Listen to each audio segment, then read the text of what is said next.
Look at all the people signing in, our wonderful community of people. I just learned how to. I just learned where to look to see how many people are on the call. And 65, 70, 82, 85. We're moving on up. Greg told me to wait 10 minutes before I started talking, but I've never not talked for 10 seconds in my life. So why would I start now? And it looks like we're so I think people will probably continue to join us. Again, thank you all for your interest and attention, and for participating in this virtual forum. I spent time this morning talking about some general things, and I promised that Dan Lannon would be available this afternoon to provide some additional information, and so he's on standby. Really quickly, I wanted to point out a couple of things. This morning I talked about the importance of our constituency, that's all of you, communicating to your state elected officials, and I've gotten a lot of response back from people about that. Thank you for those of you who are doing that. I also talked about putting together a petition. I don't know if it's going to work.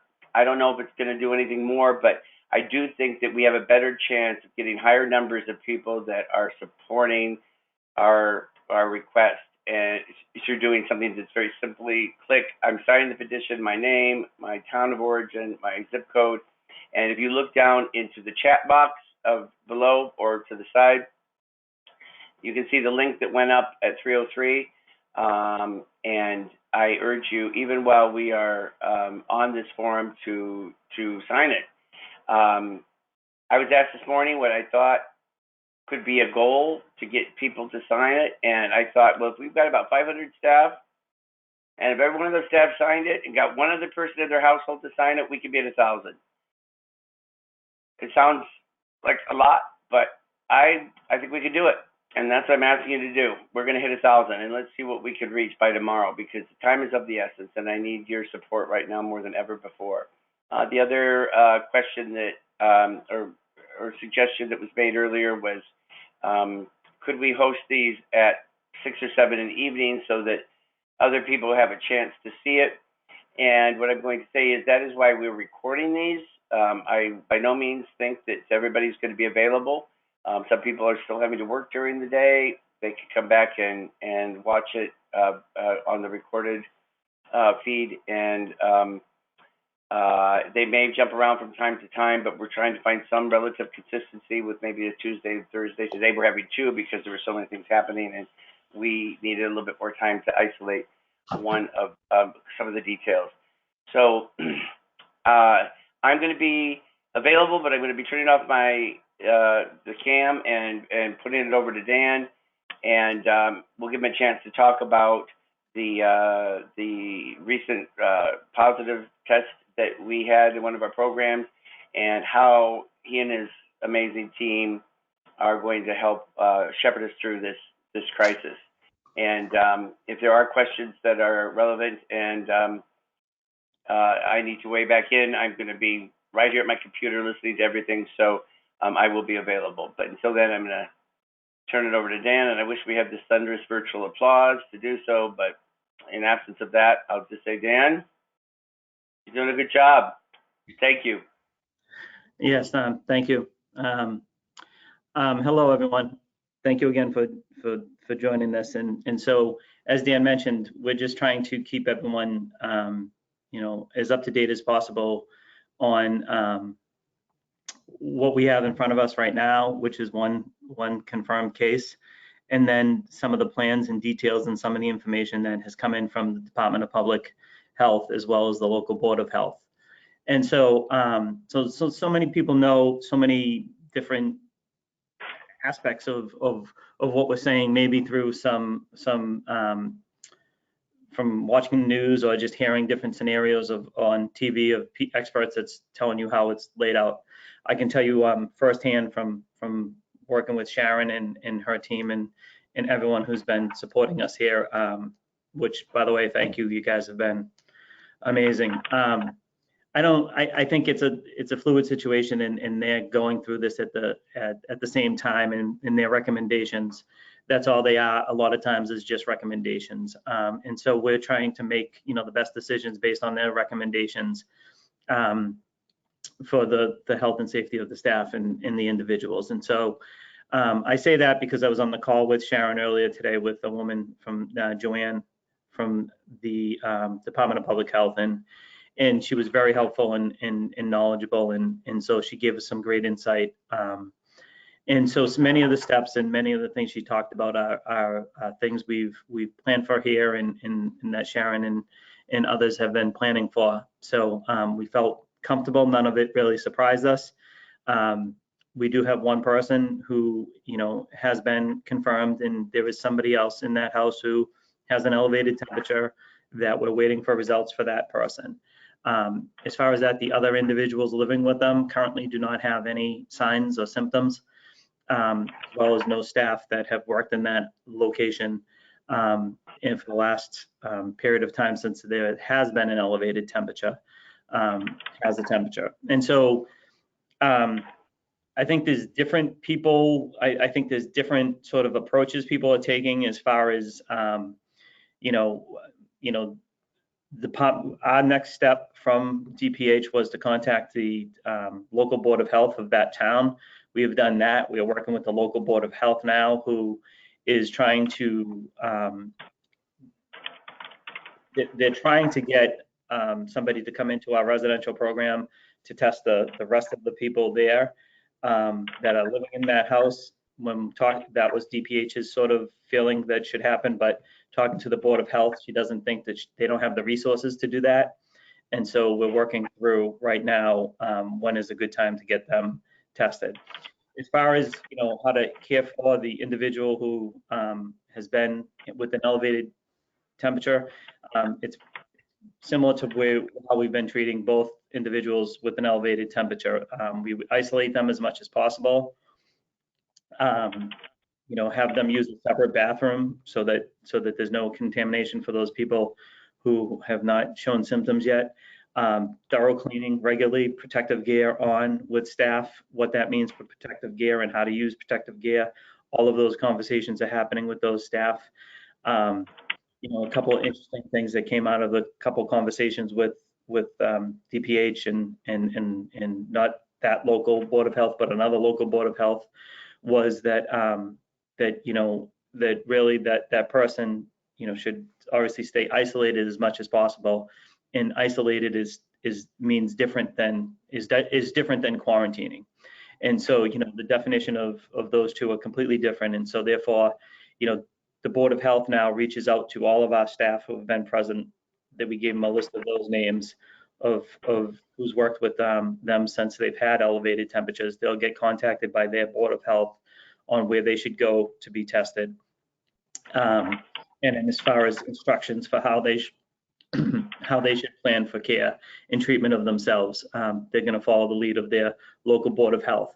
Some of those staff have reached out to us and looking from some guidance, and so we're certainly giving them the guidance that we know to be true, that if they call their primary, they can try to see if they can get tested that way. But I think their best avenue to get tested is through the Board of Health and working with the Board of Health. So if they do reach out to you, if you are one of those staff members, you would have been contacted already, and also not only by us at NuPath here, but by the Board of Health. And so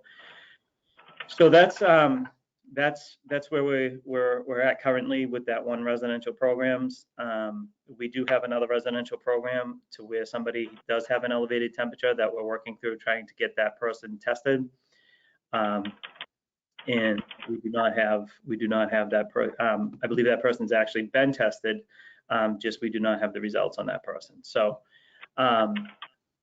that's the current situation of where we are in dealing with the one presumed positive case that we have. And I can say that we anticipated this coming. I think that the discussion with the planning team when we were going through some of these scenarios was that we thought we'd see our first case on Tuesday or Wednesday.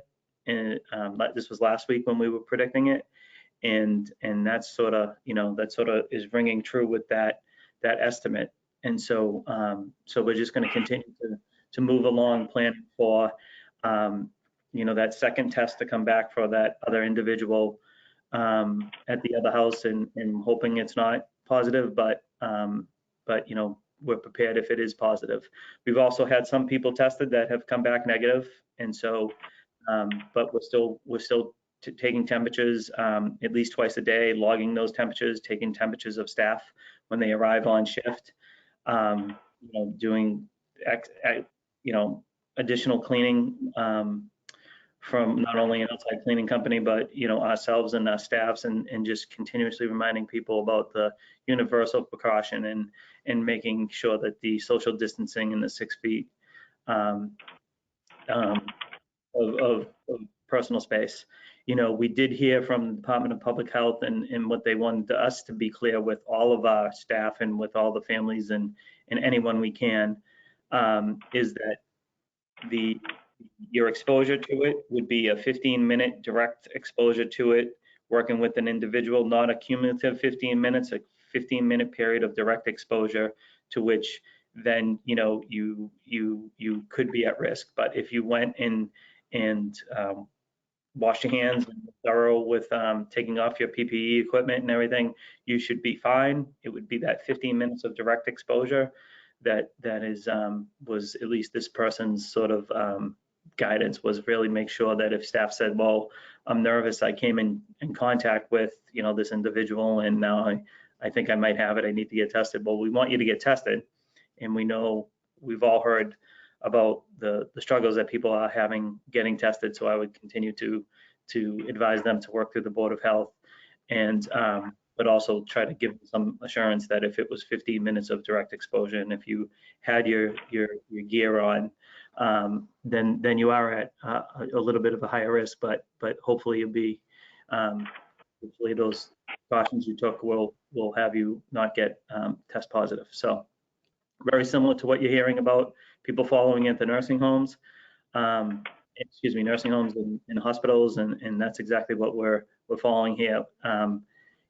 I know a couple people behind the scenes, Ted and Elder and some other staff, have secured some more PPE equipment, and so we're feeling very confident that we have a good amount of equipment to continue to manage this situation for the duration of time. We have a good supplier that has that the turnaround has been very quick, and so we don't anticipate any problem with that continuing to go strong with them. And we do have a good amount of that. Dan, Mr. Harrison, I think you're still listening. Yep. I was just going to say, I think your volume was still on.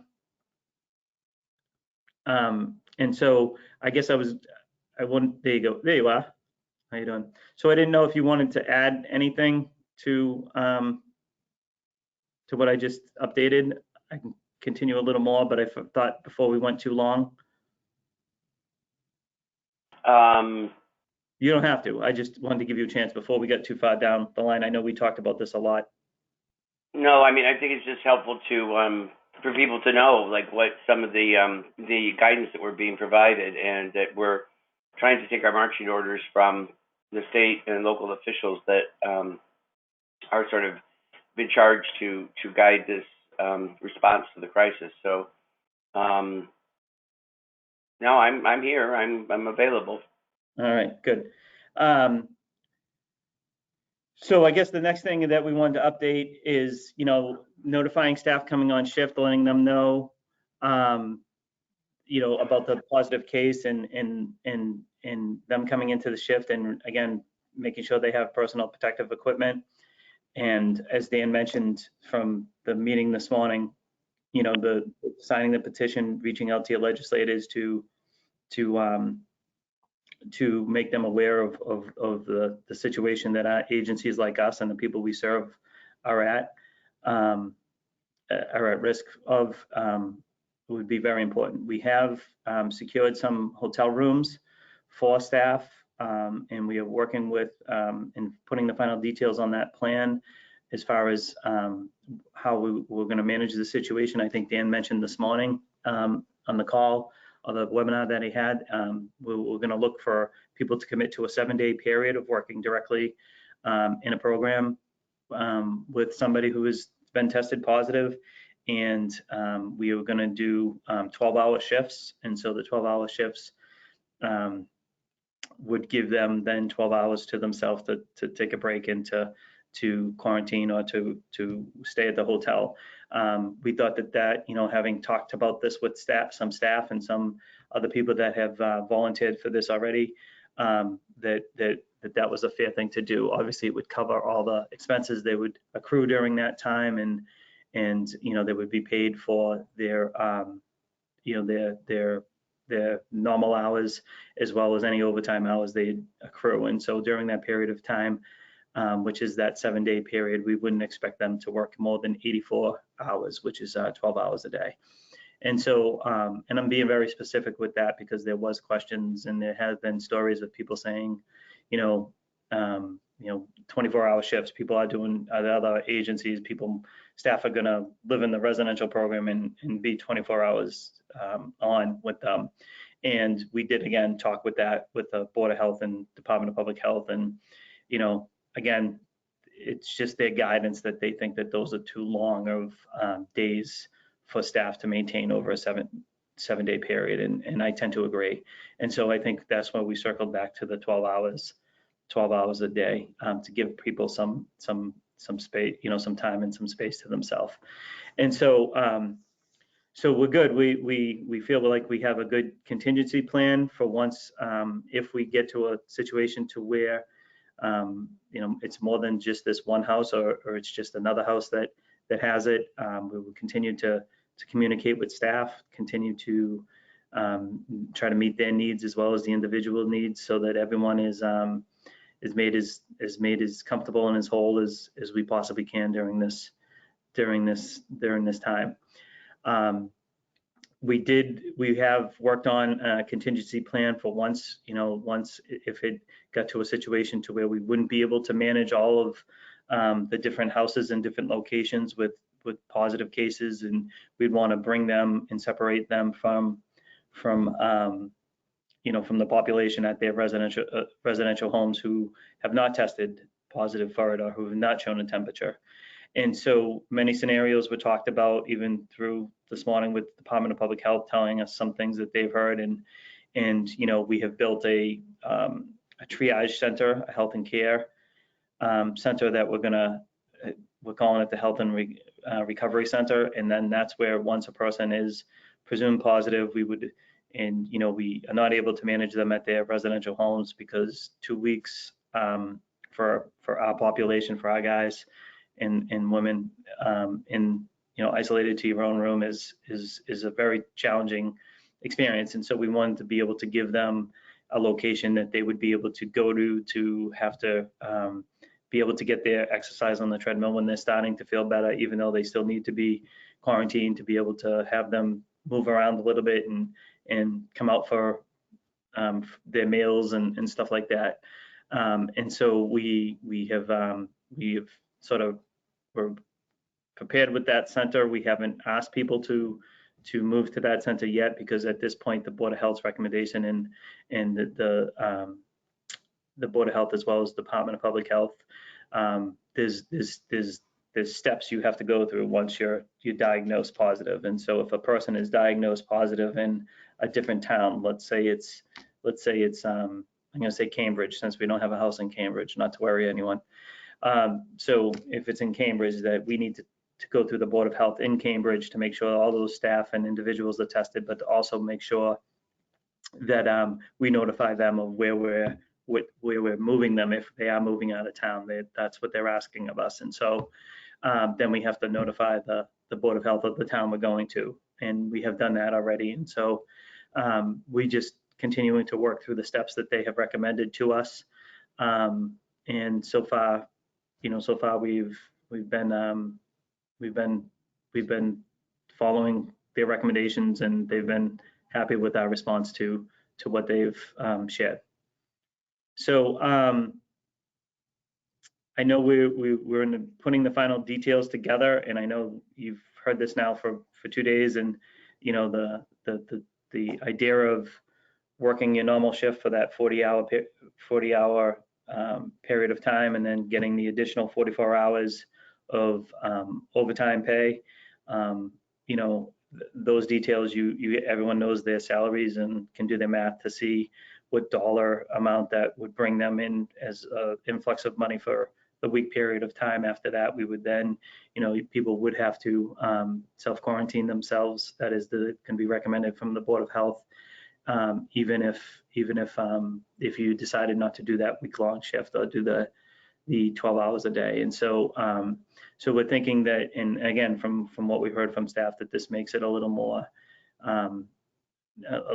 manageable on their part, where they know that, you know, during this period of time, if they are not symptomatic, and we'll be taking their temperatures regularly and monitoring them, and if they feel like they're at a point where the temperature has been elevated and stuff, we will make sure that they call their primaries and get the medical treatment that they need. And so, but we're talking at a time when they are healthy and have worked with an individual that has been positive, that they would work those shifts and stay at the hotel and be able to manage the 7-day period. And then, then we would try to have a new influx of supports for that next 7-day period. And so the staffing, the direct care staffing, is going to be certainly built on the number of individuals we have at the time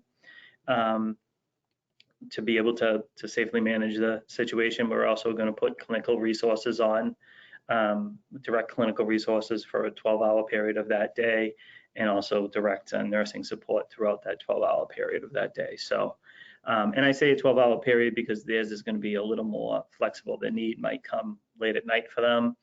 The need might come, during the middle of the day or early in the morning. And so we're going to work with them to really wait to see how many individuals we're talking about and what their needs are going to be. And so as far as a differential, we are still working out and through some of the details of that. And that I know it was Dan's strong desire to be able to announce that during this meeting. And I think we're sort of, we're held hostage, I guess I'll say, by not knowing some of the legislative and state management of some of the resources that are coming into them, to know how that's going to impact us. And so we really are looking forward to receiving some of that information and being able to get that into out to everyone and into the hands of the staff that are working as soon as possible. So we know we need this before we start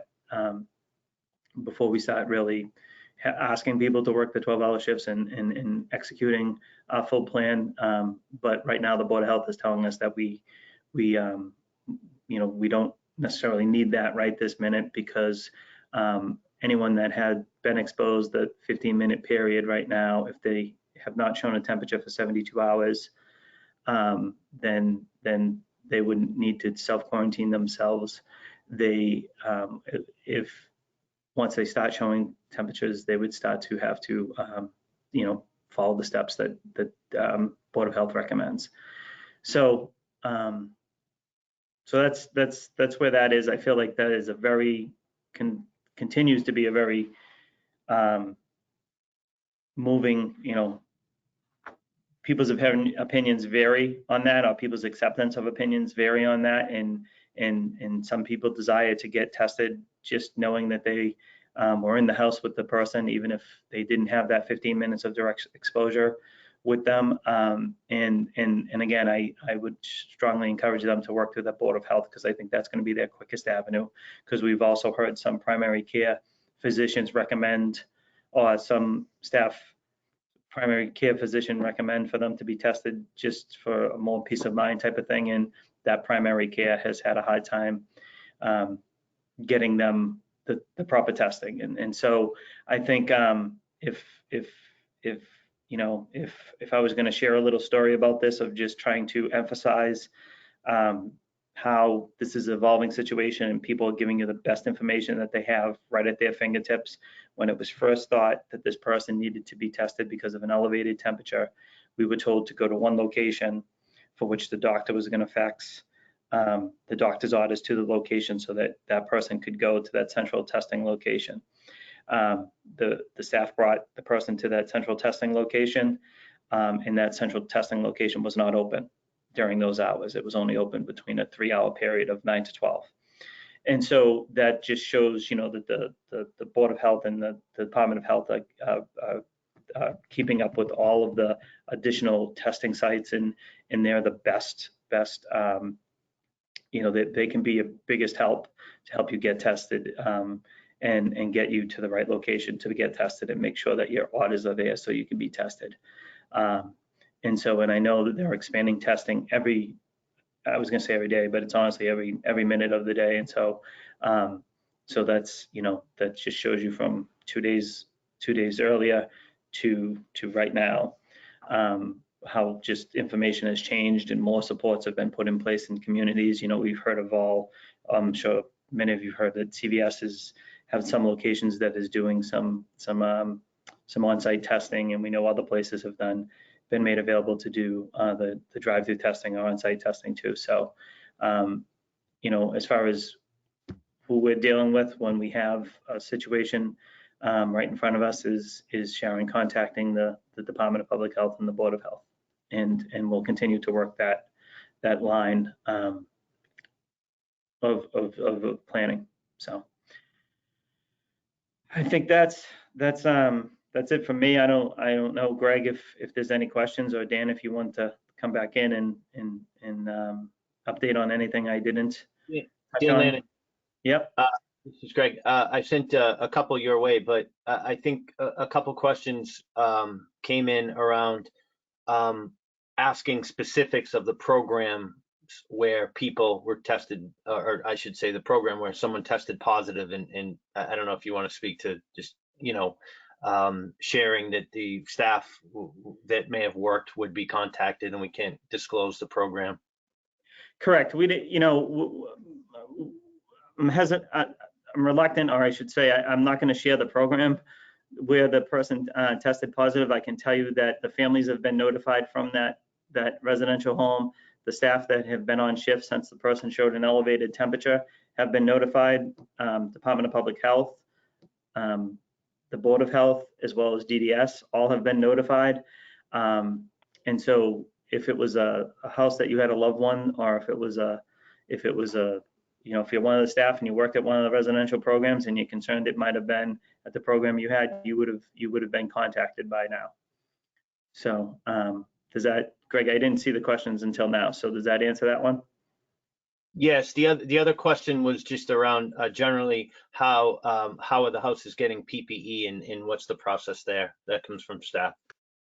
So, okay, so that's a great question. So we sort of originally how we were managing the PPE equipment was we were making sure that before every shift, staff coming in to every shift, we were making sure that a manager or a coordinator here from New Boston Street was making sure that they went there with all the medical equipment.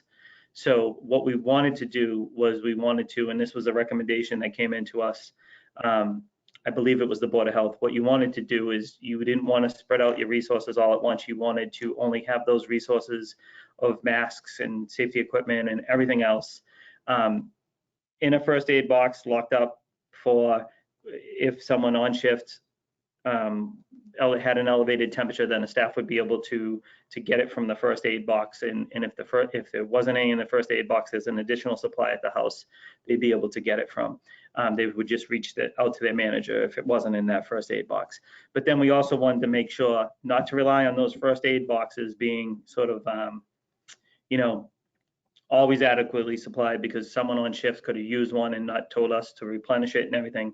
We also wanted to have somebody show up physically present at the beginning of the three shifts throughout the day, and make sure that manager went there with little kits and packets so that they would have the proper equipment. The Board of Health and 2 separate towns have recommended the same thing. they do not recommend everybody walking around with PPE equipment on right now before you have, they recommend you shouldn't have this just when someone has an elevated temperature. They recommend it. You shouldn't have it in all houses where people aren't showing symptoms. You should only have it in the location to where someone is showing the symptoms and you're waiting for positive results. If we do it the other way, I think we would run into situations, and this is what they were trying to guide us on. Is what they were telling hospitals is you would run into a situation so where you would not have all the supplies needed when you needed when you definitely needed them. And so and that's where the whole 12-hour shifts came into play. It has shown through other states that has conserved some of the supplies of PPE and allowed people to really always feel protected during those shifts and help build a routine as much as you possibly can during that time to build a safe environment for themselves and for staff. So you'll start to see that now at the location to where we now have someone positive. You'll start to see many more supplies being brought there and made available at that location, just because that's the one thing we don't want to hear. We don't want to hear that there is not enough equipment available, and we shouldn't hear that, quite honestly, when we're talking about the numbers of masks and gloves and gowns and everything that we've had come in over the last 3 days. We should have ample supply of that.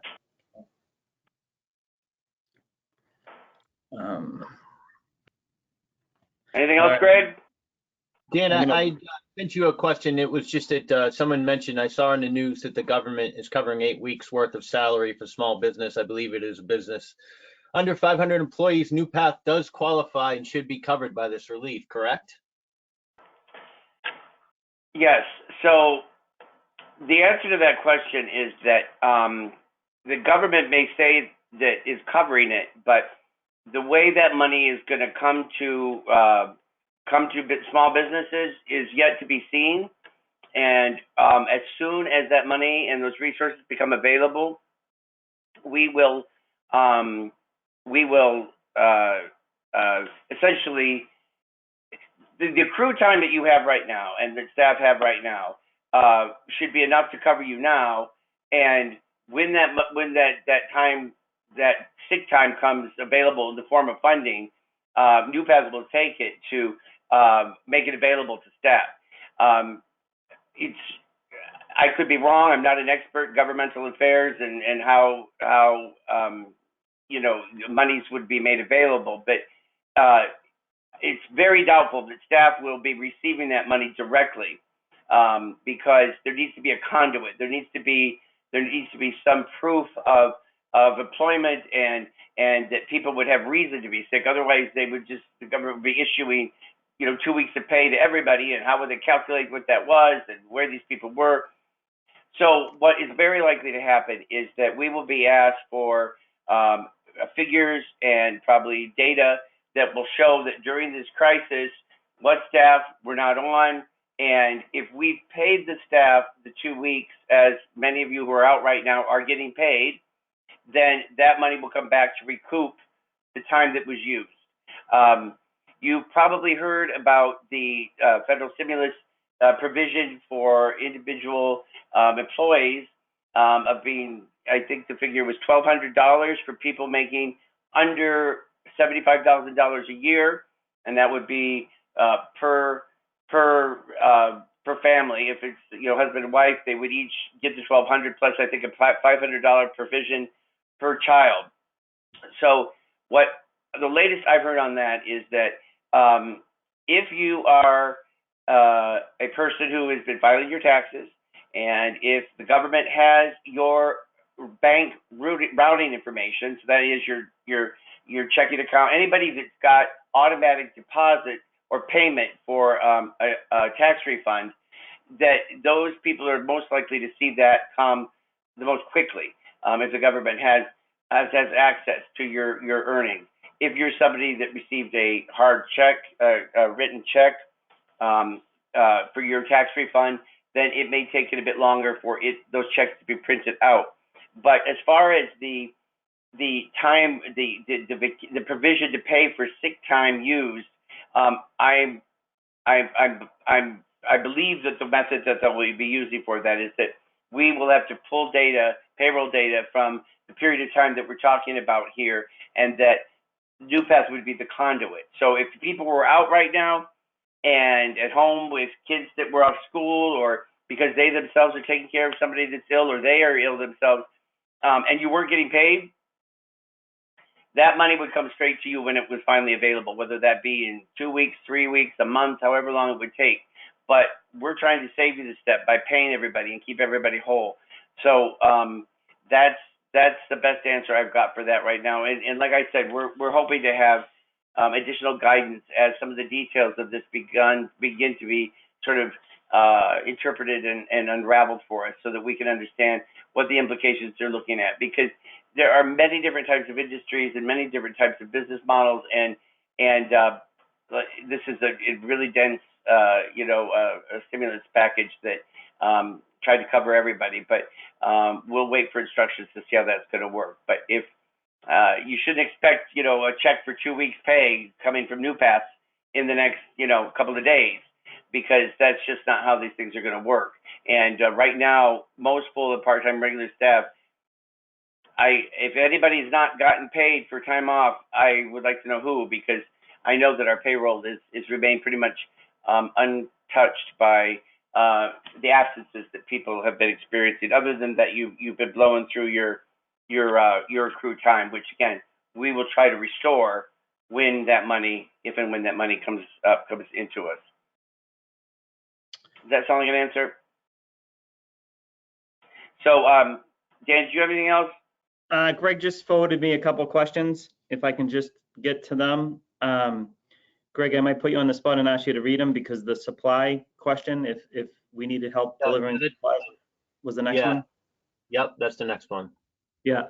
So, and thank you. Some of the questions have been good, and I know some of them we came up this morning, and a lot of them have come up through conversations with your own direct manager or director. And so continue to ask the questions when you have them, please. The question was if we needed help right now from anyone delivering supplies to the residential programs or to any of the locations that we want to prepare to be able to help the individuals. And the answer for that is we don't need it right now, but we will need it by the end of this duration, because again, we don't know how long this duration is going to be.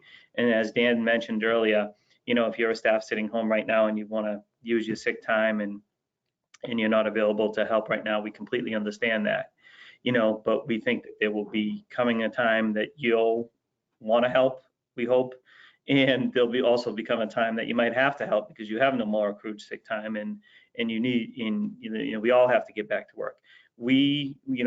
To think that this might cycle through all of us, society as a whole, in a 2-week period, I don't think any of us think that. The president was talking about possibly Easter starting to get back to normal.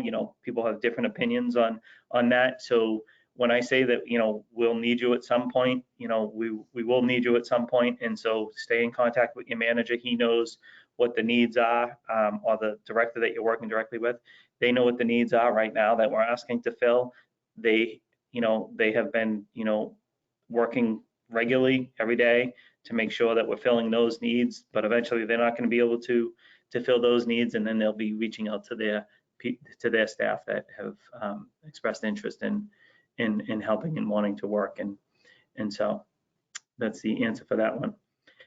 Yeah, and I want to emphasize what Dan just said, that if you're out now because you've got a situation where you have to be home to care for kids, or you're out because you think you were sick and you thought you better, self-quarantine, not knowing, that's fine. We need you to be where you need to be.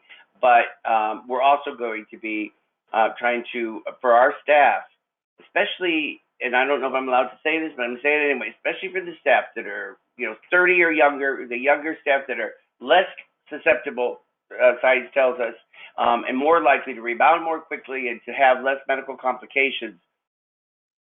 We're just going to be depending on the goodwill and the NuPath spirit to step forward. So if you're out right now, and in some future point, as we are quarantining more and more staff that have come in direct contact with people, then heal, do whatever you need to do to get better, because we may need you in the upcoming weeks. And before we wrap this up, I'm going to thank Brian Buckley. Got your message saying that wanted to say he was pleased with how NuPath has handled this situation. Good job and thanks.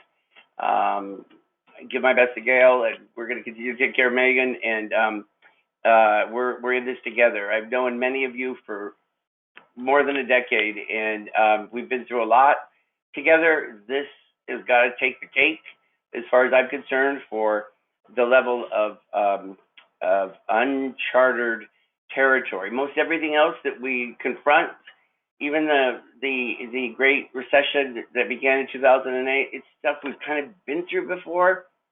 There's no playbook for this, and so I think we're all just doing the best we can. I've already said that, but we're doing the best we can each and every day to try to figure this out. The last thing I want to mention is that the petition that went out is 8 minutes ago. We have over 175 signatures on it. Good job, guys. I am ecstatic. Now, sign it, share it, follow up the person who shared it, see if they've shared it with somebody else, and let's see where we could be by our virtual almost 200. I just got a message of people who've signed it in this short amount of time. We could do this when we put our minds together, and this is just going to give us additional fodder and additional proof of how important this is for our people and to protect our families and the people we care for and our staff, because this can't be ignored. Anything else before we sign off that get people back to the important work at hand and everything that's happening? And we'll have some updates for you tomorrow at 2, and also some fun. We're going to do something a little, we're going to make it a little lighter, but just to keep everybody connected, because it can be lonely out there, and we've got to take care of our emotional health and our spiritual health and our mental health, and let's find ways to do that together, because we're in this together, and we want to be a part of creating those opportunities for you guys. Anything else, Dan? Are you good? I'm good. Just again, if you have questions or if there are concerns, reach out to your manager or director or if you're a family member to the, your point of contact that you would usually, and a lot of them should be able to answer your questions. And if they have a question they can't answer, I guess what I tell them all the time is just say you don't know, and then, try to seek out that answer. Because that's the best thing to do. I think what causes confusion is when people start to work through an answer with somebody not knowing all the details, and then you get what that person heard from one news channel and what the other person heard from another news channel and what they heard on the latest 5 o'clock update.